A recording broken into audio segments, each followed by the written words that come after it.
Hi guys, hi YouTube. So I wanted to talk to you today about something about narcissists. A lot of us have dated narcissists and we didn't even know. We just were in a relationship with them. We knew something was wrong and we had no clue. We were just like, something is wrong. This relationship is weird. I don't go through this. I've never been through this before. Or maybe we've dated multiple narcissists. But I'm here to give you a couple of signs that you are dating a narcissistic person. And I'm going to add a couple of bonus ones in there. I have about 11 of them to give you, but there's a lot. I mean, I have experience. I've dated narcissists before. And they usually are attracted to people who in their mind are of high value, but then during a relationship, they'll make you feel like you're lower than what you really are. But and also people who are very caring, which I call empaths. But it's not only empaths, because in certain videos on YouTube, they'll mention that that they go after empaths, but what it is they usually go after people who like to do a lot of work. So for an example, you may not be really an empath, but you're the type of person that you're like, well, if you can't finish it, I'll finish it. You know, because the thing is that they are more takers than they are givers. So they want someone who's going to offer to finish a project for them or offer to be the lead in it. Some people just do that just to do it. So I'm going to go over a couple of signs. Now, this goes for both men and both women that you are dating. But I'll give my perspective as a woman since I've dated men that were narcissistic. So here are some of the signs. One of the signs, and this is a sign that I did not even notice really was a sign that I was actually dating a narcissist. But one of the signs, and I'm not saying all people who do this are narcissists. One sign is that when you meet them, when you first meet a narcissistic man or woman, and in my case, usually with narcissistic men that I've dated, they're very charming. So for an example, they will give you like compliments. So let's say you just got out of a relationship and you meet this guy and you notice, oh my gosh, he's texting me all day. He texts me good morning all the time. He loves to tell me how pretty I look. And when I sent him pictures, and he's just giving you so much attention to the point that you're kind of starting to fall for him or her. And you're falling in love quickly because you're getting all this attention. Now, keep in mind, the reason why narcissists like to give attention is because they love attention themselves. So they're giving what they really want you to give them in return. So this is how it starts. This is how they bait you in. They give you compliments. They'll text you good morning. They'll be the first text in your phone in the morning. So this happens with a lot of women too. When we go through a breakup, we may end up, a narcissist is a magnet for women who went through breakups or just broke up or got out of a relationship. They will kind of like see through you, you know what I mean?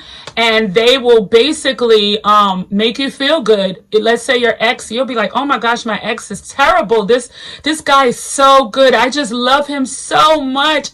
He's giving me so much attention. So that was number one, that they're very charming when you meet them. The number two thing is that and this may not show out in the very beginning. This can come during the relationship, and it may not be very obvious that they have a need for excessive admiration and attention, and they have a sense of entitlement.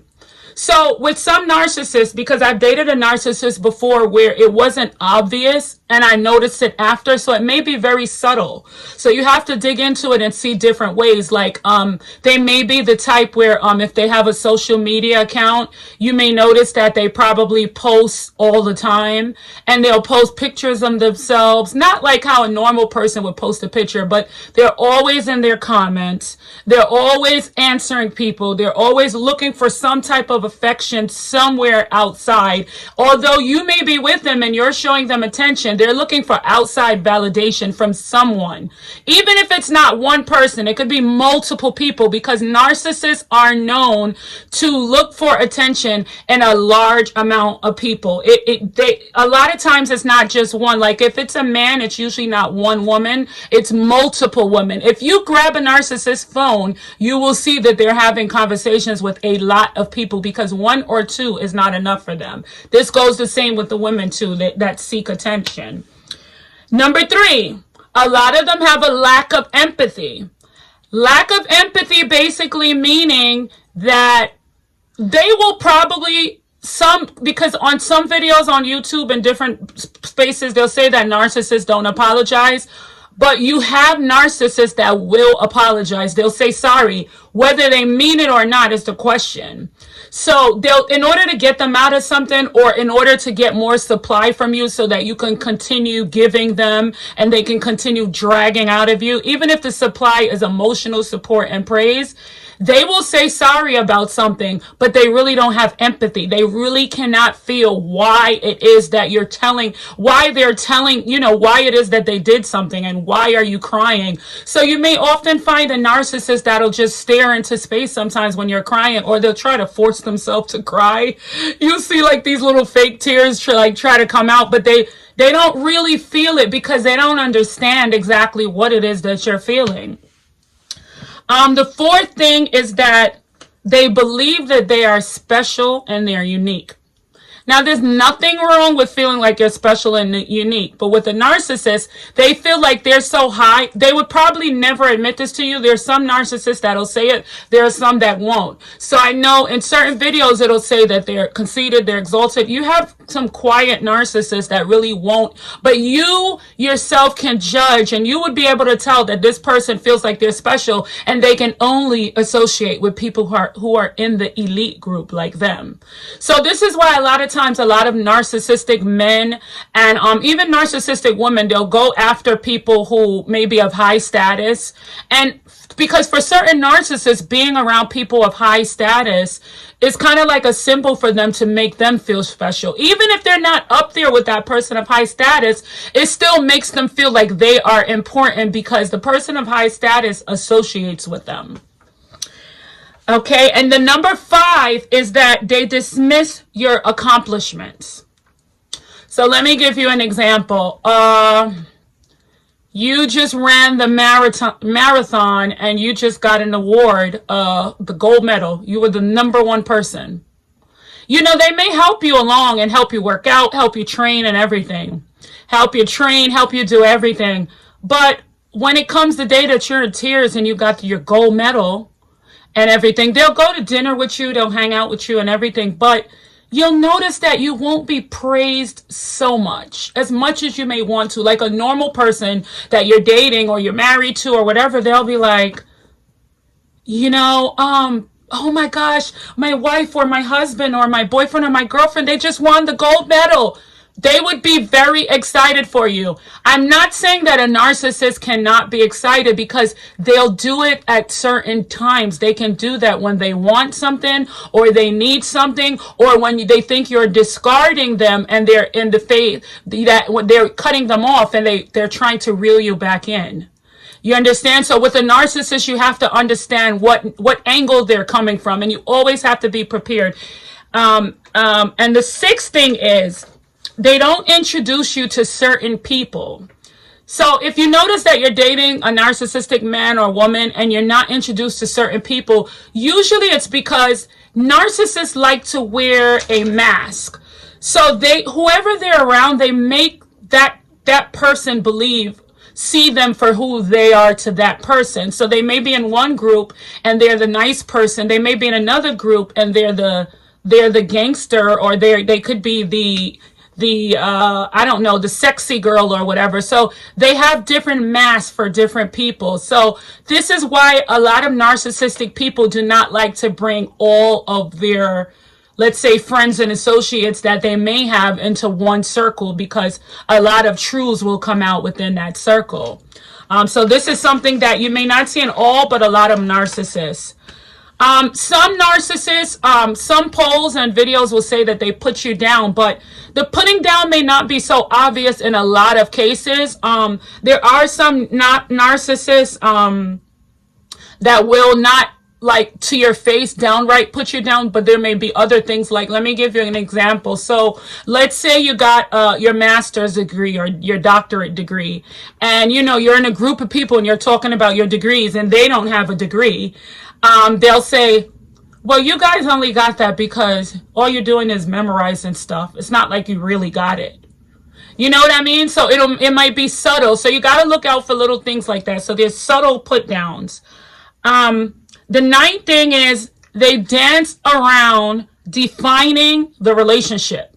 So let's say you just started dating a narcissist, or you may have been with them for a while. They may not put a clear title on the relationship, whether you're boyfriend and girlfriend, whether you're, whether you're exclusive. They want you to be exclusive. Don't get me wrong, because they want you to cater to all their needs and to be there for them. But they may not put an exact title. You may hear them on a phone or talking to somebody. Oh, this is my boyfriend, or this is my husband, or this is my wife or my girlfriend. But sometimes there's not a definite title. The reason narcissists do this is because usually they're talking to multiple people at one time, and even with them, sometimes they're not able to keep up. Have you ever been in a room with a narcissist or in a relationship with one, and they say something to you and you're like, you never told me that, and they're like, yes, I did. No, you didn't. You never told me that. You never mentioned that.